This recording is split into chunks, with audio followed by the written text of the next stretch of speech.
ARESxGOD here, and it's time to talk about Undead Unluck. But before we get into that, this week I'm still sick, so sorry if I sound a bit weird. My voice and my mind is all over the place. This cold has been kicking my ass, so to say. But with Undead Unluck, after this episode, I like Gena more and more and more. She's such a fun character, and her interactions with Fuko and Andy, and I'm having so much fun with the series overall so far. But I really hope she's not dead after this episode. And can you change the unchanged? So let's get into it and talk about it. Now, at the start we see a bit of Shen and him training and remembering how much fun he had with Andy and Fuko. I hope we're gonna see more Shen also, because I liked him from the episode we met him. But this episode focuses on Gena versus Andy and Fuko. And then we have the fight starting a bit with Gena rushing them. Andy tries to cut her, but he can't. It doesn't work against her barrier, and Fuko realizes that she was the one that captured him years ago. But how are you the same age as me? After that question, the fun really started. The way Gena just dodged, hey, I'm young, I'm everything. I really like her personality, her demeanor, her jabs, the banter back and forth there. And Andy just blunt, yeah, but you're 66 now. She couldn't really take that. Barrier shuts his mouth and even cuts his mouth with the sword and tries to go for a kiss with that mouthpiece after that. Okay, Gena. Okay, and she gets very jealous of Fuko. And thanks to that, also see a bit more flashbacks with her saying she's sorry for catching him when he was holed up there. But Andy still being Andy. I really like his personality quite a lot, how honest he is, how blunt, how direct. I don't think he kind of holds grudges, but I don't think you can even hold grudges when you actually want to die. Considering his situation, just saying, hey, I just got beat, maybe this might be a chance for him to die. So back at the fight, while she was having her monologue, I really like that scene quite a lot. Andy just throws grenades. Like, okay, that's a good way to stop a monologue there, but causes her to be a bit more jealous even of Shen, because he was the one that found them first, and he didn't let her know.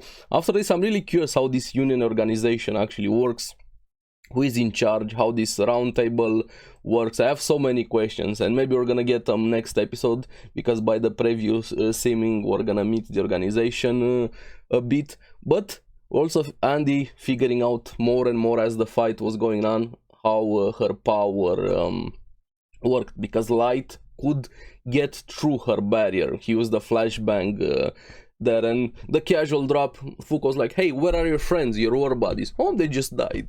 Yeah, kind of makes sense when you have an immortal here. Him trying to figure out, going through the steps, she solidified lake, telekinesis, makes wall, figuring out her power there, and Gena saying that Fuko might be better dead. She's not gonna cut it in the organization.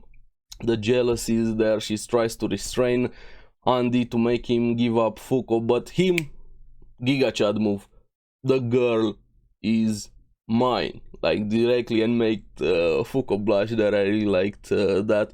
And slowly he starts figuring out more and more her power, and has this great idea to launch himself in the air, put a grenade in his mouth, and kind of make blood rain explode everywhere, pool of blood, and covers her everything in the barrier, and figures out that her power is to negate the change of an object's form, like keep something in place, never changing, and kind of fits with her perfectly. The barriers are air, like solidified air, never changing shape, which feels like quite an interesting power there, and calls her Unchange. And I really liked that quite a lot, made me like Gena even more. And also the power system, probably my favorite thing. I keep saying it every video, my favorite thing about the show is the power system, how intriguing it is. And him straight up admitting, I can't really beat her alone, but I have Fuko, which was quite nice. And Fuko starts touching him from the back, even with the boobs, which makes Gena even more jealous. Kind of reveals she has a complex a bit about her own boob size, the jugs. Man, the episode was so fun, the interactions between the characters here, and we get a bit more explanation about the powers. Apparently there are external targeter negators and self-targeter negators, and he's a self one. Power only works on him, and apparently Gena is an external one, so it doesn't work on her. And even they made it about hanging boobs, like you can't keep your boobs from hanging down. And Fuko, mine are never gonna go down. That was such a fun thing, and revealed that her body, why she looks so young, is some makeup, anti-aging thing.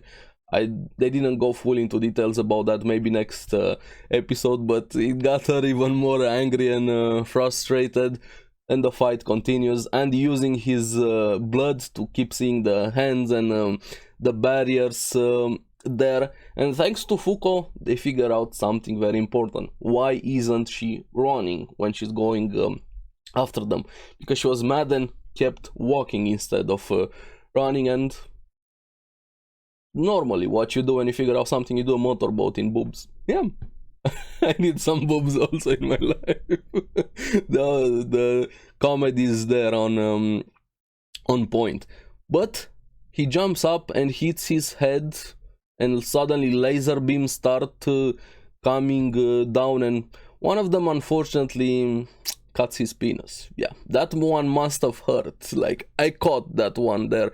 Somehow there's a UFO there, so that's why Gena was in the lake. She was searching for that.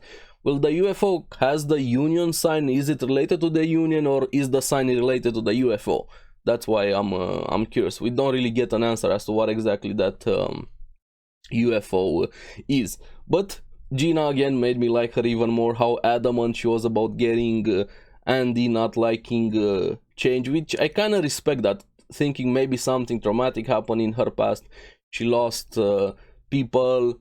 Maybe that's why some want things never to change, to keep something constant. Or maybe she just doesn't like change in general, which I've also thought about something like this. Like, life can be really hard when you're losing people. All of us have had bad things happen to us in the past, and maybe looking at it from that perspective can be something to think about. I'm not saying it's a good way to look at life, but grief and pain makes you go into weird ways. So that's why her power is unchanged there. And the rush attack with the spin hat made me think of Mortal Kombat and Liu Kang. Or Kang Lao, my bad.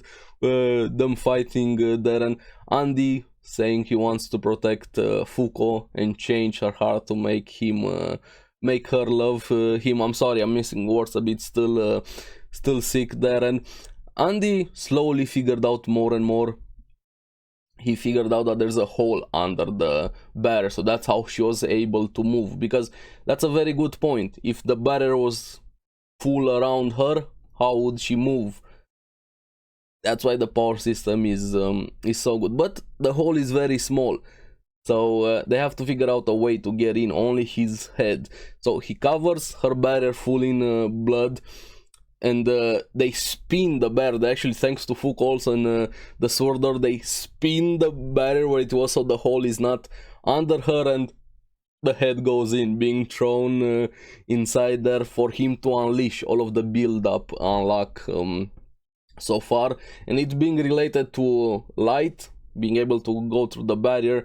Thanks to the UFO, the unlock triggers, and a huge laser beam there, and kind of blasts like a mountain and hits them quite hard, and causes her to take quite a lot of damage. Even her power start going down. Andy is okay, but she's not looking too good, full on cracks and being wounded. And Andy touches her chest there, and she says like, hey, man, her personality and the voice acting is so good for Gena.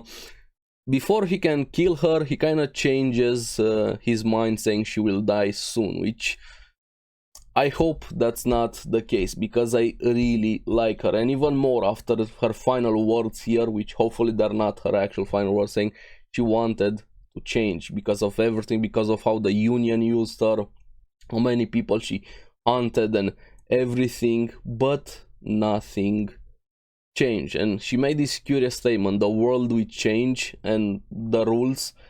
Maybe that's also related to the power system, her life also wanting to change. And I think I missed this last episode also. I think there might be something more to Fuko's painting, because she said she really liked the sparkles around the moon that Fuko painted, and it never occurred to her, but hey, stars, where are the stars? That's why even last episode I thought about it, but I just dismissed it.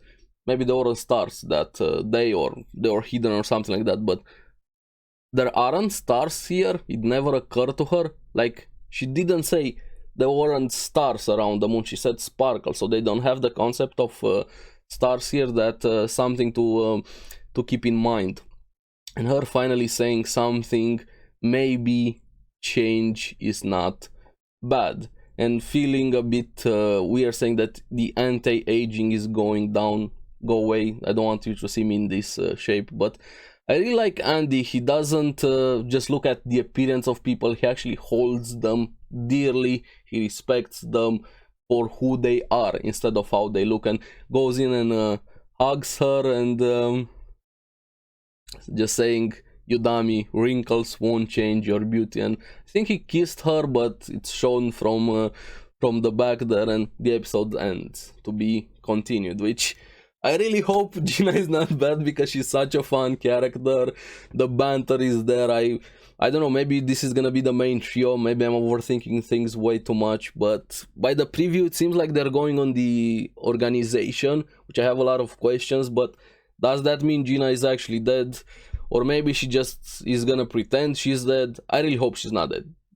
That's all I'm saying. She's such a fun character. I hope we see more of her, but I'm also really curious about the others from the organization and everything. So after this, it seems like they're in, which I'm very curious how that is gonna turn out. But so far, the anime, the characters, the world, the power system have been really fun. I'm really curious what you guys think about the series so far, especially if you're anime new, anime only to the series, but also if you have read the source material. How is the adaptation so far? So let me know down in the comments below. As always, thank you very much for watching. Remember to like and subscribe, helps me quite a lot, and you guys get the latest videos on the series that I follow. And again, sorry for sounding a bit weird, I'm still sick, and as always, remember to check out the podcast also, because anime. I'm gonna see you again on the next one. Bye bye.